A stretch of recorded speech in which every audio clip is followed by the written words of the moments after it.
as we came into this field, I noticed some high birdhouses, and I asked Victor, I said, what are those for? And he said, those are for the owls. I said, the owls? He says, yeah, that's to keep the mice population down, keep the mice from digging holes in the ground and causing erosion in the fields and that sort of thing.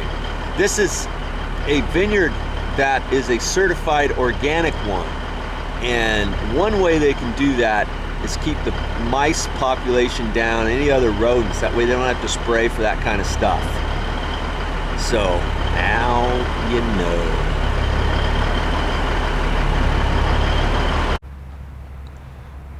I forgot to mention, he has some bat houses there too to catch the insects and all kinds of stuff, and some raptor perches. So that's kind of cool. I never thought a vineyard would have something like that. In order to call it organic, that helps a lot. So Victor, when did you plant this field here? 2013, this year. 2013, okay. Yeah. Wow. And it's a vertical trellis system, which means the canopy will just grow straight up, and these are movable wires. So as the canopy grows, you just keep moving the wires up to hold the trellis system up. And how big of a field is this right here? Is this like a couple acres or what? It's about almost 3 acres. 3 acres? Yeah. And if somebody wanted to do, let's say 3 acres like this, how much would that cost? That's about $25,000 an acre. $25,000 an acre, yeah. And that's for all the labor, the materials, to set it all up. And does that include the grapes, the vines? Yeah. Okay. It does not include any drainage, though. In some properties, you might need drainage if you got wet spots. That's just the way you see it now, with no. Well, drainage. yeah, this is all flat. Yeah. And you got a sprinkler system in here too, I see. It's all drip. It's all drip, so that was included too, provided that somebody has their own main water that you can tie into, yeah. right? Yeah. There's no overhead sprinklers here or frost protection because. Yeah, I was just gonna ask about that. Yeah. What would they do if they had frost? We just hope we don't get it. That's all. And then cross your fingers. That's or about it, yeah. I guess you could bring in portable fans or something. Yeah, you can bring fans in. I guess if you had to. But each fan's about 30,000, and they cover about 7 to 10 acres. So I could put one in the middle and cover a good spot here. Oh, okay. But and if this variety that we planted is Sangiovese. And that's something that's obviously designed to run on this wire system. Yeah. Because you were saying some grapes, you don't do that. Mostly Zins, Petit Syrahs, and Carignans, we like to do head pruned like that. And everything else goes on wire. I see. Let me just get this. Yeah. Nathan. Yeah, see, there's no wire set up over here. It's only got like 2 They do that for a reason. And then others, they do the wire system, just like this. All right, Nathan. All right, thanks. Bye. Yeah. Okay, so can you explain to me how you set these rows out? Because see, like right here, it almost seems like a perfectly straight line, and then if you go this way, it's straight, and if you go a different way like that, you can kind of see the line through there. Yeah, no, it better be straight. What we do is we have cables, and these are 6 foot by 8 foot. So you have buttons on the cable, and you set them at every 8 feet, and you square off the block, and then you just start pulling your cables. And wherever there's a button, you put a plastic knife, and then you just move to the next row. So everything is perfect. So and then once you get it perfect that way, then obviously it automatically lines up that whatever way you look at it is lined up. Straight, yeah. Okay, because I always wondered kind of how they The did only thing that's a little different is when you look, you see they're not perfectly level this way because it dips down over there. I could bring in equipment and make this perfectly level, but it's just an extra several thousand an acre, and there's no need for it. Right.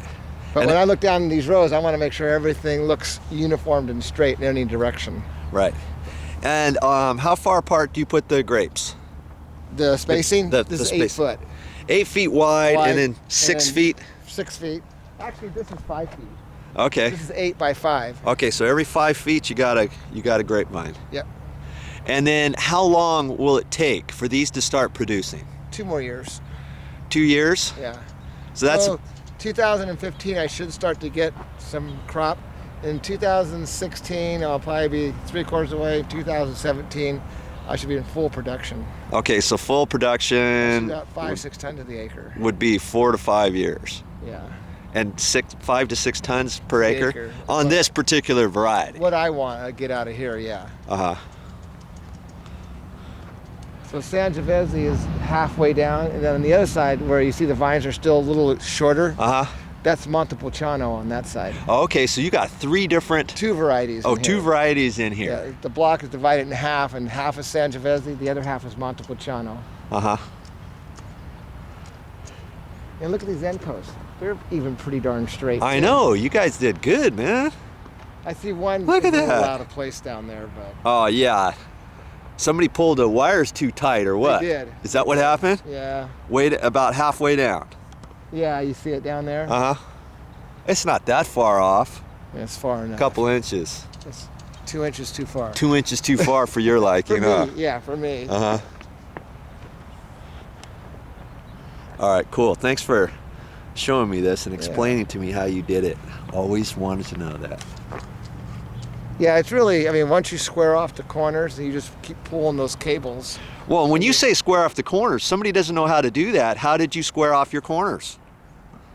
I don't know, we just know how to do it. Is it something kind of hard to explain? No, it's just it's hard to explain it. We just do it. In construction, we do the 6-8-10 method. What's that? 6 feet this way, 8 feet that way, 10 feet going across. If you go further than that, you double that. Oh, really? You triple it, you quadruple it. And that's how we square up things, and then pull tape across there and all that. But it, you know, it's kind of, I wouldn't know how to square off, you know, 3 acre parcel. If you get down to the end of this row, then the block goes on an angle. Uh-huh. So then you start having all these point rows. So yeah, so you just square it off and then you start doing your point rows. I mean, how to explain it, I'm not sure. We've just been doing it all our lives and we just know how to do it. Well, square it, I mean, you just, you pick a point at an end. Pretty much by eyeball. And then you kind of stand there and eyeball it when you say square. You don't take any measurements per se. Not really, no. Okay. No. And when you get done, it looks square. Yeah. If you took a tape measure and measured from this point to the end of that They'd point. all be 8 feet. Everything would be square, yeah. Okay, because you're still measuring off 8, 8, 8 Yeah. and going the other direction. And then once I get ready to plant this field, I'll just continue these rows on. Right. And probably pull all this out and just make this all one whole new block. Uh-huh. So I like the rows going this way, Yeah. east to west, because it follows, the rows will follow the sun.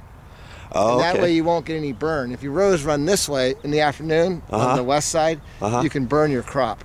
Oh, good to know. This way here, you just pull the leaves on the north side and then stay shady all the time. Uh-huh. I got to inspect this job you did on the windows. Uh-oh. Uh-oh, I hope I did it all right. Hey, I did notice you had some water marks on the inside. Yeah, I'm gonna have to get those too. So I didn't do the inside. That's only half a job. But I guess I should, huh?